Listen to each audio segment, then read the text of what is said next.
Well, amid foreign exchange scarcity, the Central Bank of Nigeria's lifting of its ban on sourcing of forex from official markets for the importation of 43 items and raising dollar supply in the market and freeing importers to obtain forex from the official window.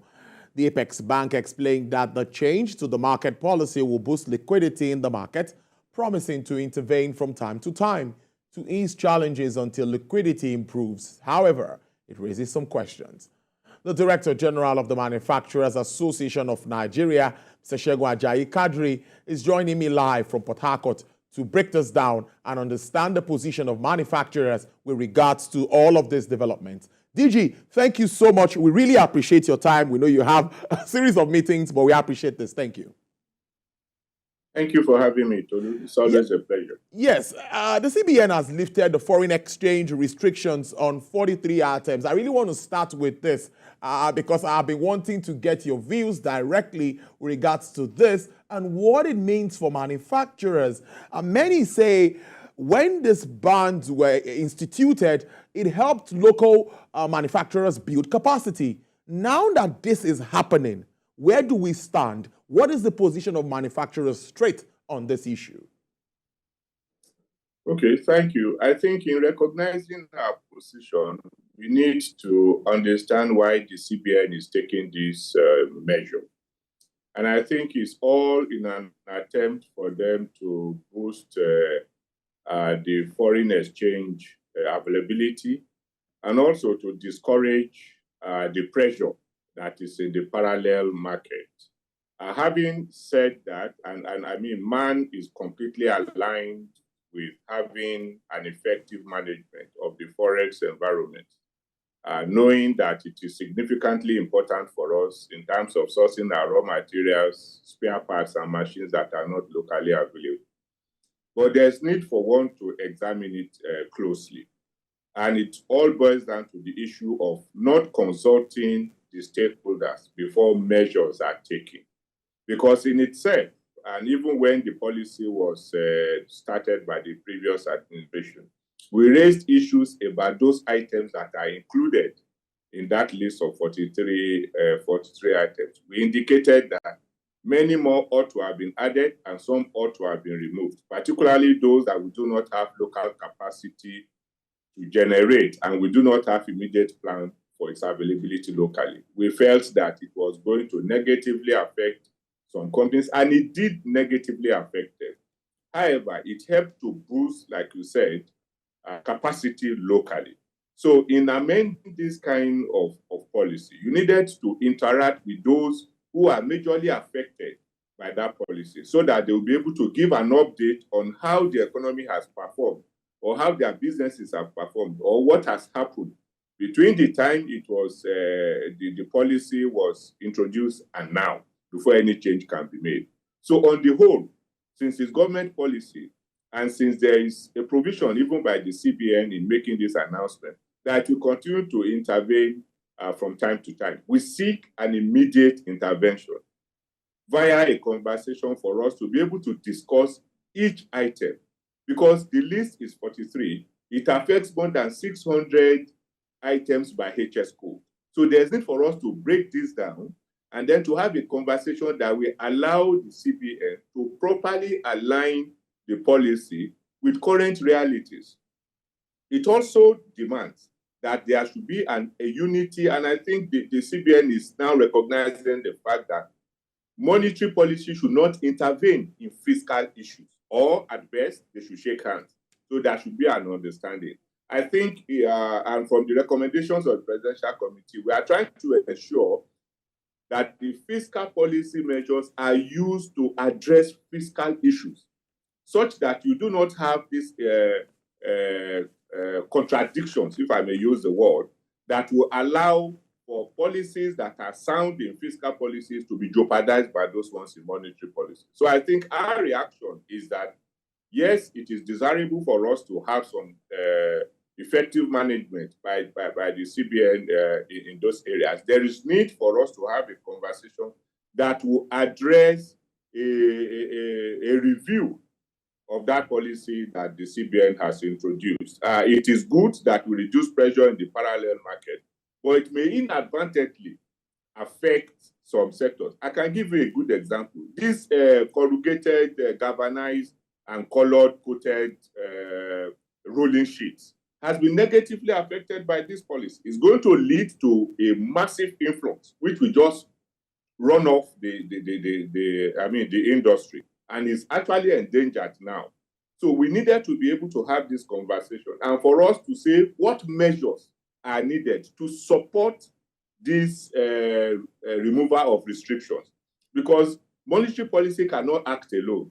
It has to be supported by fiscal policy measures, and the customs have to be aware of the lapses that has led to an ineffective implementation or lackluster performance of the results that was expected by the CBN when this measure was introduced. So I think a conversation will have resolved all of this issue. The CBN will have achieved its objective of reducing the pressure in the parallel market, and the manufacturers that are affected will have been able to stabilize their production processes. They will not be subject to the massive influx that will certainly result if this policy is not reviewed. I think that's majorly is our response. And we have indicated that we want a conversation to address it. Because on the surface of it, it may look okay to the CBN, but there are underlying factors that promises to be grave danger for some sectors in the manufacturing area. Interesting. Do you think that a willing buyer, willing seller policy or a method will work with regards to our FX market? Because the argument would be liquidity is the issue. How do we boost liquidity if we don't ramp up production? You have hit the nail on the head. No matter what you do, no matter the policies that are put in place, liquidity is king. We need, and unfortunately, that falls squarely within the ambit of government. And I think that's why they are taking all these measures, which one recognizes. I mean, it's a dire situation. We do not have forex. I mean, nobody should kid the government. And it's not the making of this administration. But like Mr. President has said, he asked for this job, he has got it, he needs to deal with the issues. So liquidity is an issue, and government has to address it squarely. I believe that the measures being taken to clear the backlog is a step in the right direction. And I think everyone should support government to do it and boost liquidity. I mean, because no matter what measures you introduce, once people go to the official market, they cannot get forex. The next place they are going to hit is the parallel market, black market, or whatever you call it. So, and then once there is pressure there, the prices will go up. I mean, the cost of forex will certainly go up. So it's an issue of liquidity. Willing buyer, willing seller. I mean, if you have a buyer and you don't have a seller, the buyer is going to go for it wherever it can get it. And I think he's going to buy it as a premium. It's simple. You don't have to be an economist to recognize that. So I believe that you hit the nail right on the head. There's an issue of liquidity. We recognize that government has to do it. And that's where prioritization comes in. You see, those who demand forex for items that do not fit into the government agenda of promoting domestic manufacturing and promoting production, which is the only domestic production, which is the only viable means of reducing the pressure on forex generally, whether official or unofficial market. That is the only time you are going to get results. So government should focus on prioritizing the allocation of the scarce forex to the productive sector. That is the only way you will reduce the demands for forex. And I think it's every economy that has succeeded in managing its foreign exchange crisis has had to develop productivity. So long as what you need is sold and available only in dollars, you will seek dollars. And then you'll be ready to buy it as a premium. And as a matter of fact, when it is sold very highly, we even increase the cost of production locally. And we make it very difficult for local patronage. So I think you hit it. It is just for us to ensure that government finds a way. And I think the government is following. What I just will advise is that government needs to take it in a holistic manner and then to engage the stakeholders who day by day interact with these policies at its implementation level and have the capacity to advise them on what should be done. I mean, because I couldn't imagine that we will have had this kind of reversal without consultation with those who operate in that space. I mean, it's because we were part of the process of even though some items surfaced that we didn't anticipate, but to some extent we were involved in the imposition of this restriction in the first instance. So I believe that we needed to have engaged those people who, I mean, those current operators, for us to be able to have a sustainable solution to this. There's no point creating a solution that will create another problem elsewhere. It's one economy, and this government is a listening government. I think we should expand it and give more respect, if I may use the word, to the private sector, such that we operate as partners. Government does not know it all, and government cannot do it all. And you can't just continue to have policies without consulting the stakeholders that are impacted by those policies. I think we shouldn't make a false start. Great points made there. Let's now look at quick wins in the Mr. Taiwo Oyedele-led presidential committee that's talking about fiscal and some tax reforms. Something for me there, tax break for private sector players, and also suspension of VAT on diesel, tax waivers on CNG. I think this will help businesses. Some say there's respite for businesses at this time with some of the recommendations. Yes, I mean, incidentally, I represent the organized private sector on that presidential committee on fiscal policy and tax reform. And we are very proud of the work that our chairman, Taiwo Oyedele, is doing. And it is actually trying to improve the environment. I believe that those you have mentioned, the VAT on diesel and reducing the pressure on business players, is part of what we have always discussed at the committee. And we are very happy to make it as our first recommendation for the first 30 days.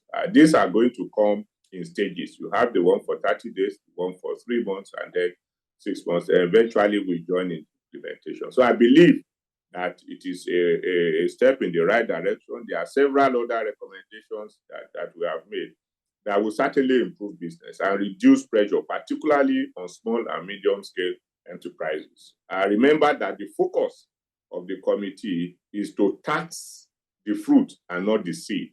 So if you look at all the 20 recommendations that are made, they are specifically designed to promote business, to free the organized private sector and even businesses, to free them from the heavy burden of having to comply with regulatory measures, with tax measures, with processes that, for all practical purposes, are just meant to draw them back. So it is to free the system and allow productivity. If you expand the tax net, you are going to have more people paying taxes willingly, and you are going to avoid taxing the poor. You are going to encourage people to go into production. You are going to encourage people to move from the bottom rank and move upwards. And in that process, they will be happy to pay tax. There's no need to tax poverty. You only create social tension, you create lack of government trust, and people will not be able to demand on government what needs to be done with their tax money. So I believe that this is revolutionary. We fully support the measures, and it is a continuous process of improvement. The committee is not done with the job yet. We are not done. There are still going to be recommendations in stages, and I believe that we have the support of Mr. President. We only hope that there will be the political will to look at the recommendations and implement them, because we have virtually all relevant sectors involved in the process. There's wide consultations. I mean, I've never seen any committee that has consulted so widely in determining economic policies like this. I mean, one may start maybe at the end of it when Nigerians see what the result is. They will recommend the same process for addressing other areas where Nigeria has challenges. A great one there. But also, we need to have that handshake between the fiscal and monetary side, as usual, so as to make manufacturers like you and, of course, Nigerians like us get that inclusive growth that we expect. So what do you think about that handshake? What do you expect with regards to that at this time? I think it's very important. In the last administration, we had issues trying to bring the two together, and that was evident in what the Honorable Minister of Finance has said the last time, that she was not even aware that we were going to have the change in currency. That's as high as it can be. So I believe that these two are critical to business. I mean, the private sector is always badly impacted when you have contradictions between the two.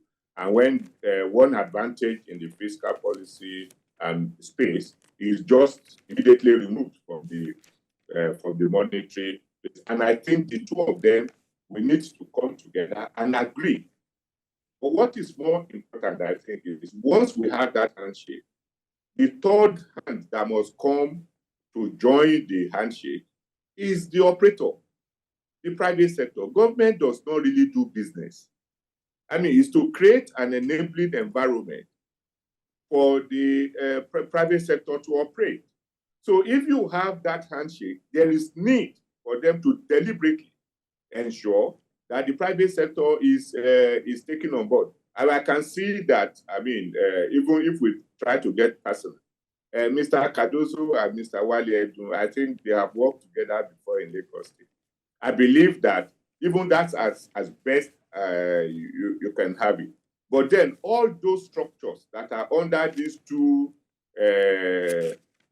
institutions should be closely knitted in such a way that we can accelerate the development that we seek. Nigeria is in deep trouble in terms of its economy. So we need all hands to be on deck. And there's absolutely no reason why you are serving the same government, you are appointed by the same president. There is no need for you not to work in harmony. I think what has happened before is the independence of the CBN, which has been variously mentioned. But I think you are not independent of the interests of Nigerians. And I believe that if you are serving the same master, you are serving the same country. There's every need for you to ensure that you work together. We have a continental market to explore. And I believe that if we get our acts right, we can rightly dominate the space, particularly in terms of production, in terms of exporting manufactured products. I believe that is a requirement that we need to have. DG, in 1 minute, you just brought that back to my mind, AFCFTA. I think this time in 2022, 21 was in South Africa, and now it's going to be in Egypt. What are you really expecting with regards to these discussions around AFCFTA? Well, look, I believe you are referring to the intra-African... Yes, inter-Africa, inter-Africa trade. Yes, inter-Africa trade fair. Yeah, that's a significant aspect that we look forward to actualizing the Africa we want, and also integrating the continent in the economic space.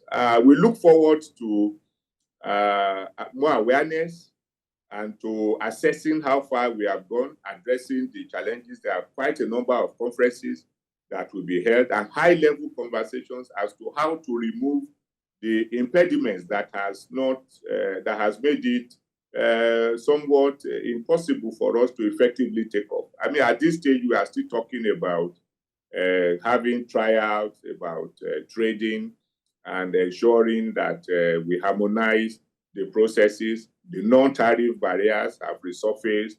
You are talking about free movement of goods, but not free movement of persons. I think there is a lot of conversation, and which we are going to raise. We have indicated that we'll raise that if, as a continent, we need to make progress on AFCFTA, fantastic idea, fantastic efforts that has been made. We just need to move away from talk and get to action. So Cairo 2023 promises to be a watershed in terms of conversations as to removing the impediment and having a smooth takeoff. I mean, the geopolitics that we are seeing, the scampering for Africa that we are seeing, Africa is the beautiful bride. I think we need to prepare ourselves very well, integrate very well, so that we are not taken for a ride. Africa is just too blessed to organize to operate in a disorganized manner. So I believe from what we have seen about conferences that will be held, about events side events that will take place to reinforce the fair.